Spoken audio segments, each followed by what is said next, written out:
n'y a pas de sol parfait et pas de système parfait. On gère des compromis à l'échelle d'un système de culture.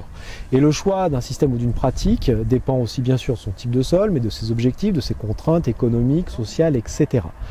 Donc c'est beaucoup plus compliqué que c'est bien ou c'est pas bien. Et il faut aussi comprendre qu'on peut avoir effectivement des compensations à l'échelle de notre système de culture. On peut choisir de travailler le sol à un moment donné pour limiter l'enherbement, corriger un problème structural.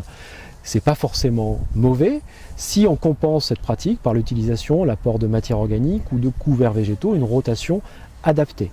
Donc il n'y a pas de système parfait, c'est qu'une question de compromis à mon avis dans l'agriculture.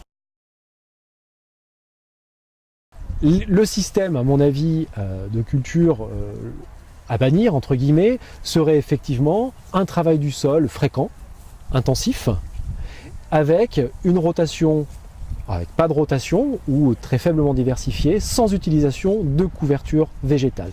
Là, effectivement, on cumule, on va dire, tous les mauvais côtés d'un système de culture, en tout cas pour la qualité des sols. Un agriculteur qui laboure, je pense qu'il ne faut pas qu'il culpabilise. Si en tout cas, il travaille son sol dans des bonnes conditions, pas trop profondément, et pas forcément tous les ans.